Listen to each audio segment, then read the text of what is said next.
Je trouve qu'il y a des preuves difficiles à débunker concernant la réincarnation.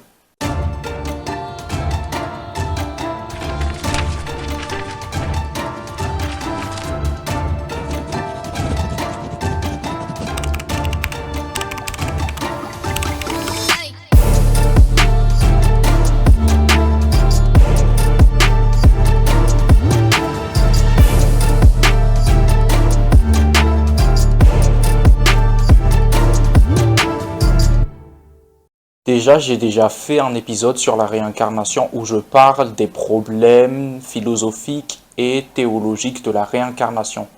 Donc, si vous ne savez pas ce qu'est la réincarnation, ces problèmes, donc regardez l'épisode 2.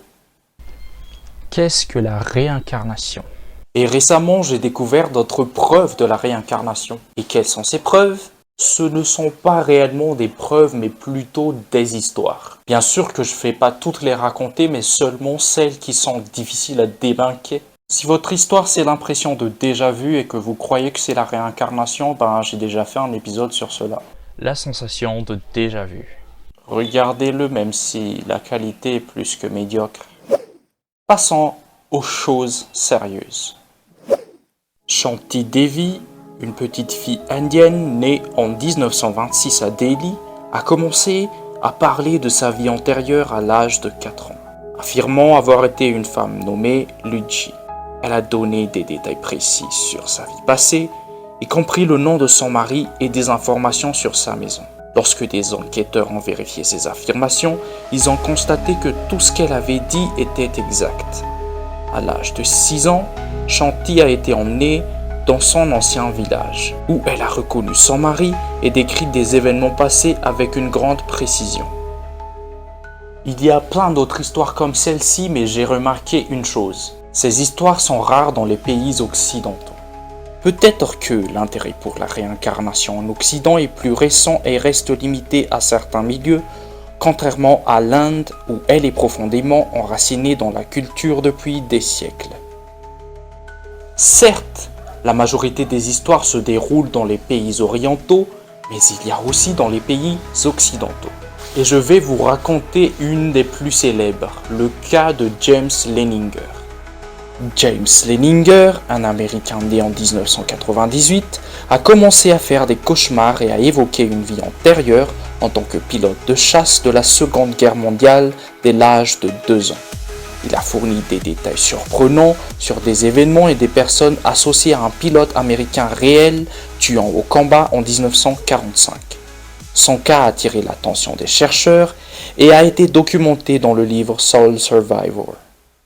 Les problèmes théologiques et philosophiques ont été déjà traités dans l'épisode 2, mais comment expliquer ces histoires?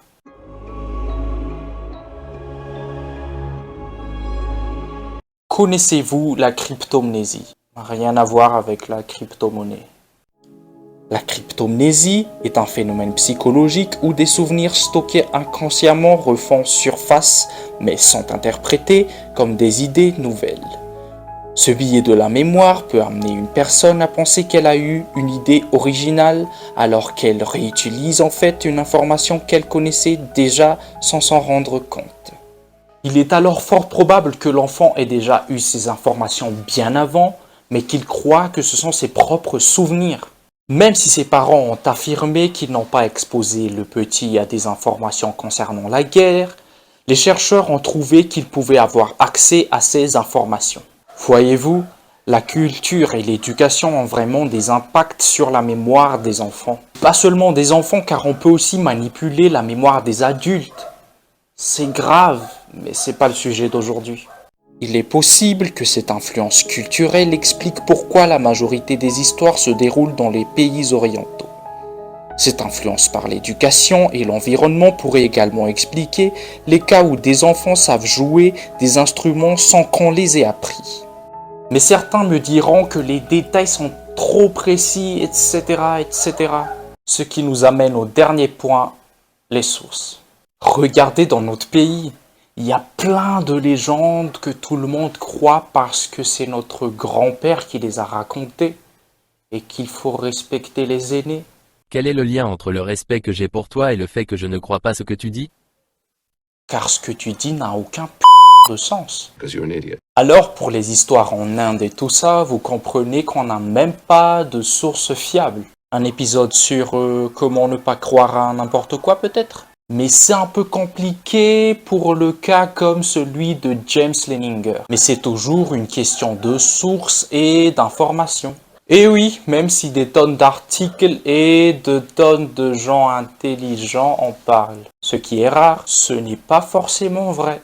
Connaissez-vous l'histoire du monstre du Loch Ness? Le monstre du Loch Ness, souvent surnommé Nessie, est une créature légendaire censée vivre dans les profondeurs du Loch Ness, un grand lac d'eau douce en Écosse. Nessie est généralement décrite comme une grande créature aquatique avec un long cou rappelant les plésiosaures, des reptiles marins préhistoriques. Rendu célèbre grâce à cette photo. Et beaucoup de gens a cru à cette histoire jusqu'à ce que la personne qui a pris la photo a dit qu'il s'est foutu de la gueule de tout le monde, pas littéralement, et qu'il a dit comment il a procédé avec la photo. Un épisode sur le monstre du Loch Ness peut-être. Et c'est toujours comme ça la plupart du temps. Une source commune, prise par d'autres personnes, qui deviennent des sources, et tout le monde y croit.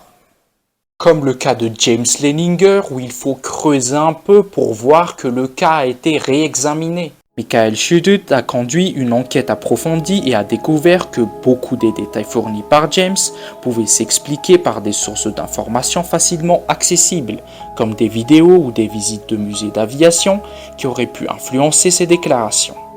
Il affirme que les récits de Leninger ont évolué en réponse aux suggestions et aux conseils des thérapeutes, ce qui pourrait avoir conduit à la création d'un récit façonné par les attentes des parents et l'influence extérieure. Après des examens, les choses extraordinaires perdent souvent de leur magie. Peut-être que c'est ce qui nous fascine dans les choses inexplicables, parce que on pimente un peu la vie pour qu'elle ne soit pas trop fade.